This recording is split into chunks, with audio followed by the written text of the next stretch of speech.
Good evening. It's Monday, February 17th. Thanks for joining us tonight. I'm Maya Trabulsi. We start with hundreds of Americans going from one ordeal to another. They're back in the U.S. tonight facing another coronavirus quarantine. All arrived on separate planes late last night and early this morning. One touched down at Travis Air Force Base in the Bay Area, the other in Texas. 14 of those brought to the U.S. tested positive for the virus, but health officials say they were not showing any symptoms.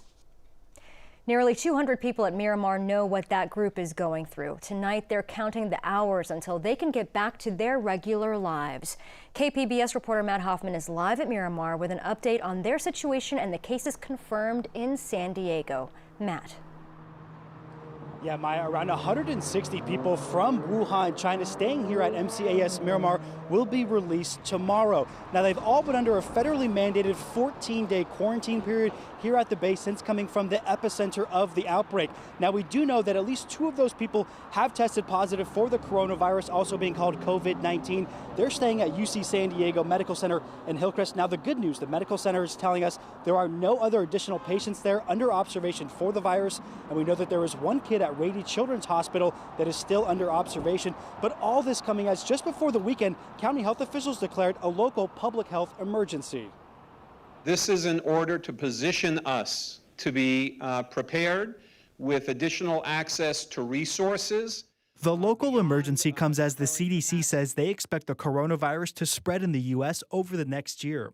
The declaration is one of proactive preparation, and we took multiple factors into consideration. The possibility that there could be further involvement of the COVID virus in our community is certainly part of that deliberation. There are no signs the virus is spreading at all in San Diego, but officials want to make sure they're ready if it does. The real issue here is whether we're seeing efficient community transmission outside of China.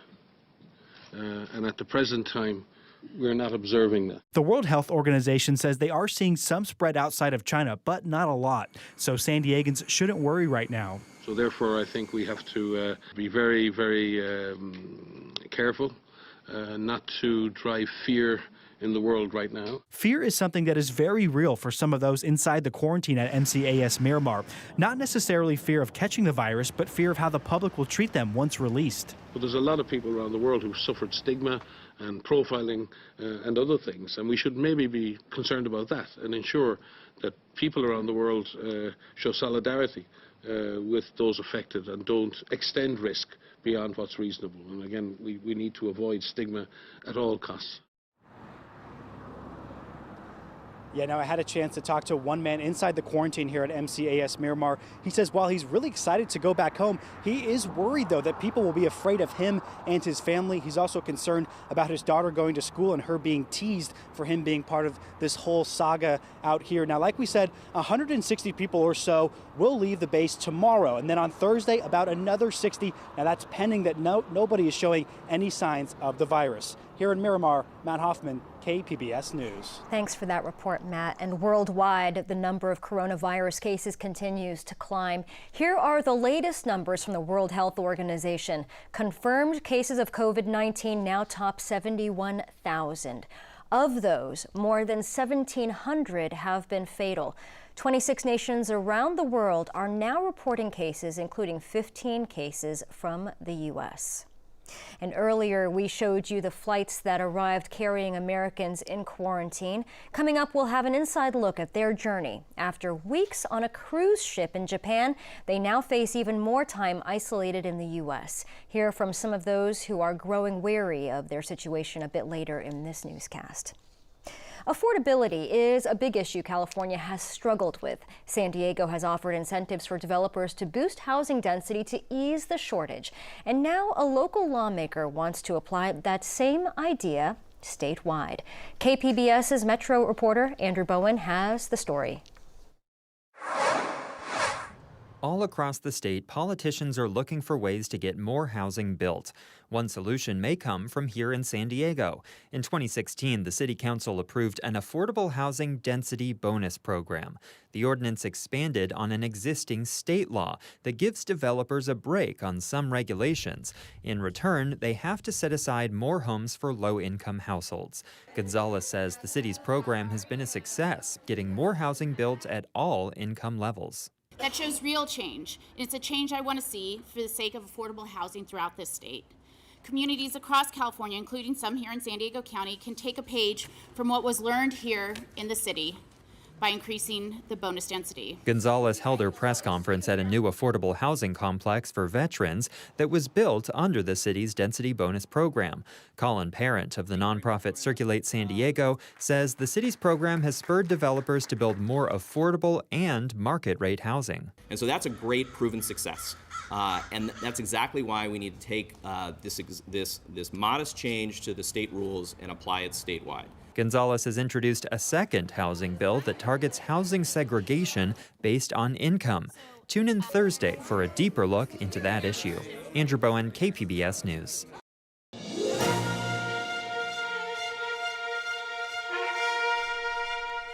The candidates running for mayor of San Diego will gather together tonight. They'll be part of a forum at the La Jolla Rec Center starting at 6 p.m.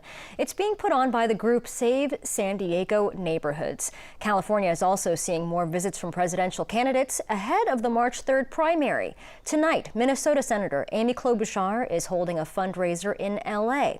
And earlier today, Vermont Senator Bernie Sanders held a Bay Area rally in Richmond. Mike Bloomberg, worth $60 billion. Now,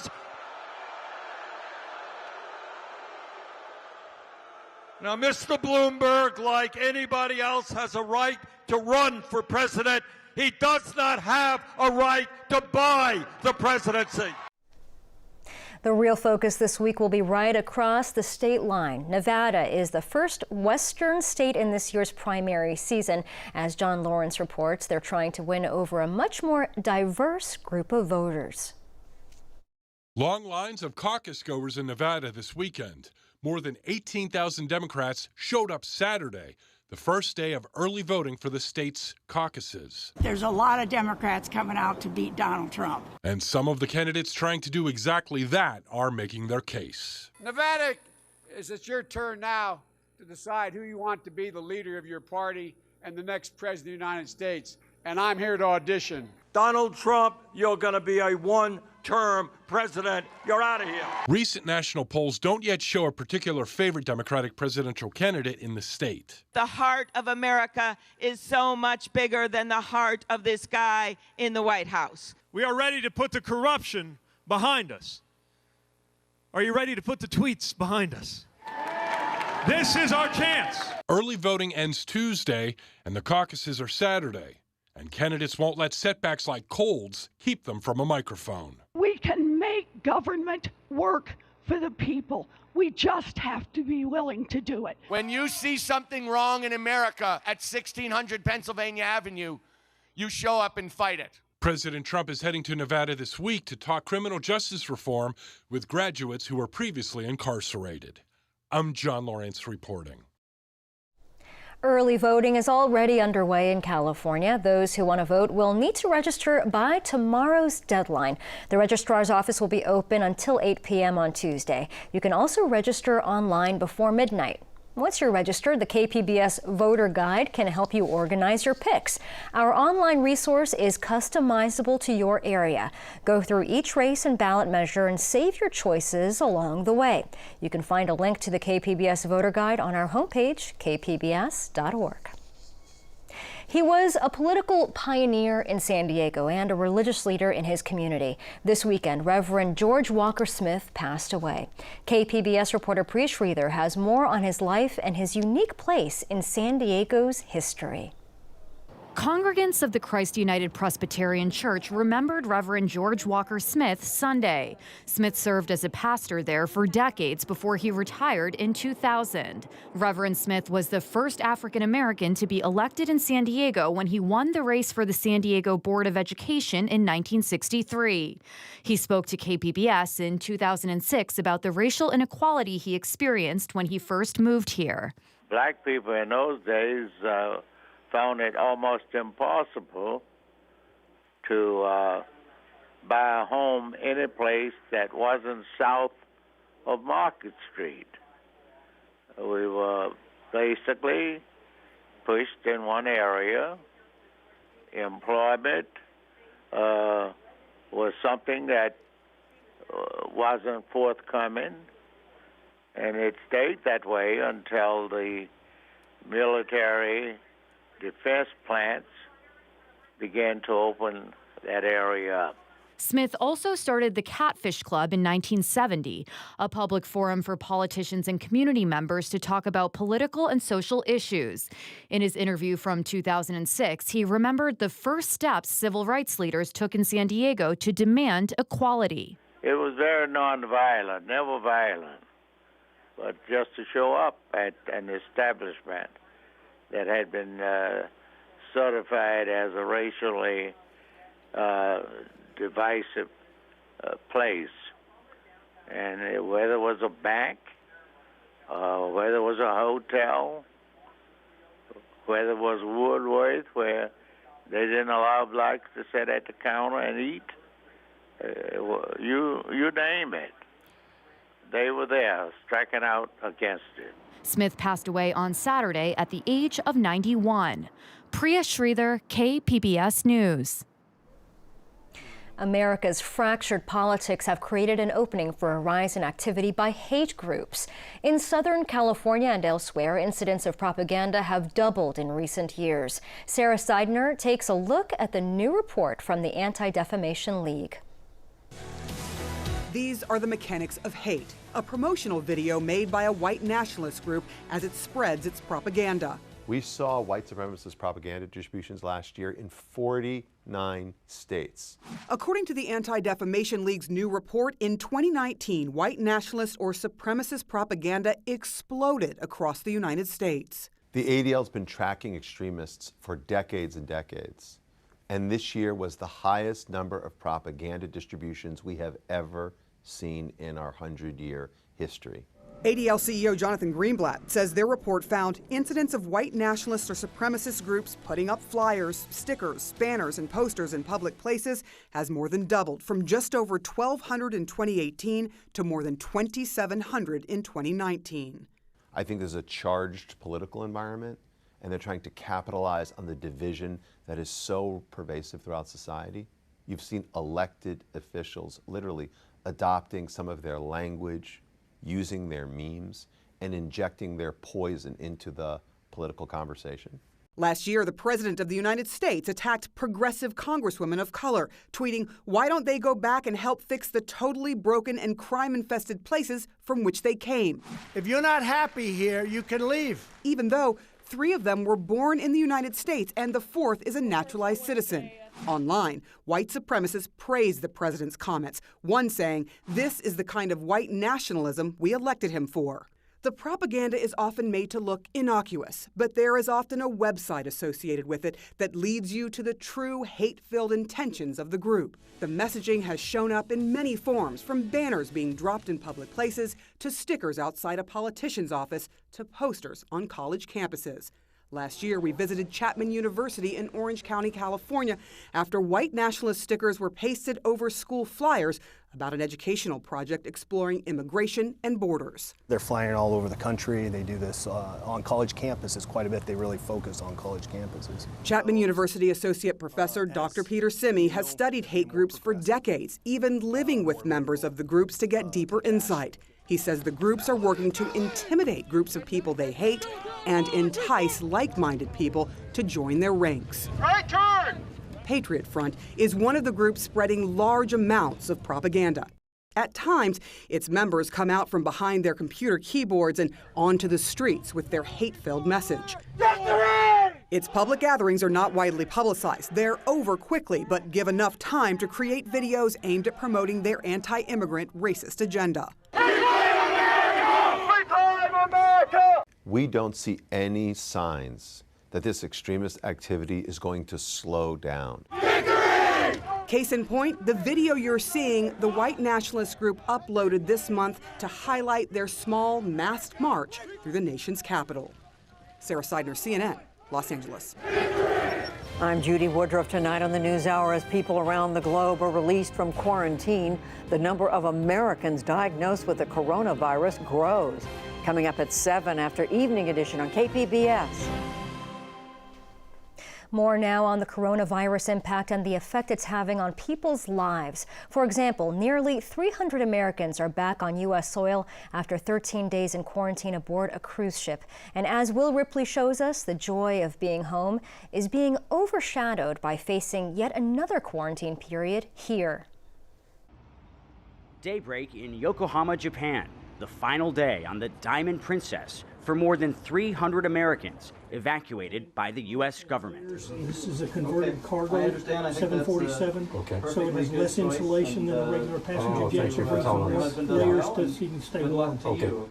American health officials try to prepare passengers for a long, uncomfortable journey, a journey Carrie Maniscalco from Utah is reluctant to take. She and her husband already endured nearly 2 weeks of quarantine on the cruise ship. I didn't like that answer. Now, they're about to do it all over again at a California military base. They have sent over a dozen emails assuring us that there would not be an additional quarantine. And they just told us that we'd be re-quarantined for 14 more days. I've just lost a whole month of my life. She's angry at the U.S. government, angry they waited so long to evacuate the American passengers. Others, like Gay Corder from Florida, are grateful. And I want to go somewhere where I can feel safe. And I just want to thank President Trump and the U.S. government. There's been a lot of silence on this, and now we know the silence has been putting together a brilliant plan. Executing that plan will take nearly 10 hours. Even though the airport is just a 20-minute drive from the ship. The buses are starting to line up. Once they get on, there's no getting off, not even to go to the bathroom. Yeah, the best I can do is go find out where a bathroom is. Go find out. As the hours drag on, this health worker tries to break the tension. What do you call a witch on the beach? A sandwich. There you go. Passengers are beginning to feel like the joke is on them. We're just waiting. I don't really know what we're waiting for, but we are waiting indefinitely. Finally, they're allowed off the bus. Woohoo! Ooh, yeah. Yes! And onto the tarmac, boarding 2 converted 747 cargo planes. The cabin best described as bare bones. No windows, makeshift toilets, temporary seats. This is first class, baby. First class. Lack of luxury aside, Maniscalco feels anxious. It's not good conditions. No one on here has had their temperature taken by the federal government or any government for that matter. So we're all in really closed, tight quarters. Everybody's sitting next to each other. I have a girl sitting here in just a minute. It seems dangerous and not safe. The U.S. government says they are safe, even though 14 passengers who tested positive for coronavirus are allowed on the flight, all showing no symptoms.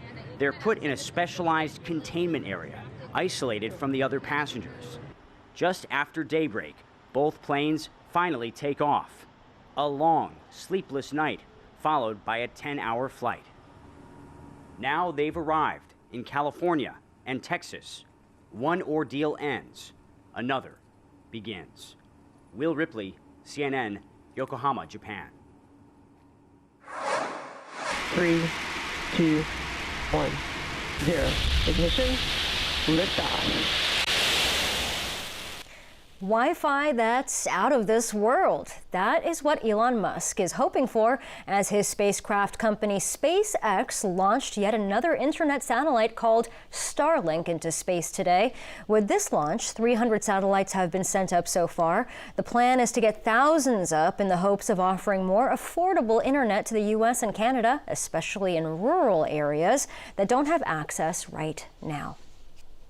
Weather like this is why a lot of us choose to live in San Diego. Warm, sunny days are lined up for the rest of this week. Lauren Rainson has our forecast. Good evening. Another one where all is remaining fairly quiet. A great deal of clouds sitting to our north, but back at home, look at that. Mostly clear night ahead, and that's exactly how conditions are going to pan out through these next several hours. We'll take you past the evening commute time, mostly clear sky. Once you hit the Tuesday morning drive, that's when we will encounter periods of patchy fog. Visibility at times will be reduced to near a quarter of a mile, especially closer to the coast you get. But as always, that morning fog will give way to a lot of afternoon sunshine. We'll be clearing rid of that fog very quickly, I'd say, with a few clouds into tomorrow night. Into tonight in the metro area with a low of 52 under a mostly clear sky. Widespread lows tonight in the upper 30s, 38 in Ramona to the lower 40s, 49 for that low in Chula Vista.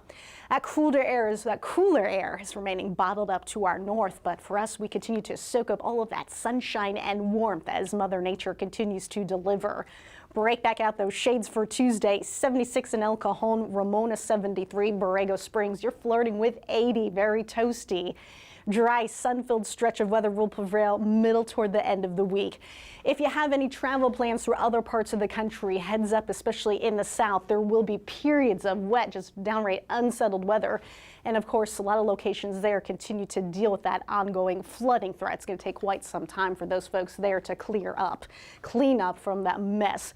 Northern half of the country, ridging of high pressures back in action, meaning very quiet weather there, but temperatures are continuing to drop big time in the middle part of the country. Here's your 5-day extended outlook along the coast. A lot of sunshine, daily high temperatures in the middle to the upper 60s. Inland, a lot of sunshine with highs in the lower to the middle 70s, with Thursday being our warmest day. Into the mountains, lower to the middle 50s, slightly cooler once we hit the weekend. Highs only mustering the lower 40s by Saturday. Into the desert, ample sunshine, a high near 80 toward the middle of the week. Is going to be very toasty there Thursday, Friday. Continued sun and highs in the upper 70s. Reporting for KPBS News, I'm meteorologist Lauren Rainson. Back to you. The San Diego State Aztecs just keep rolling along. They blew out Boise State Sunday, 72-55 in Idaho. SDSU remains perfect on the season, 26-0.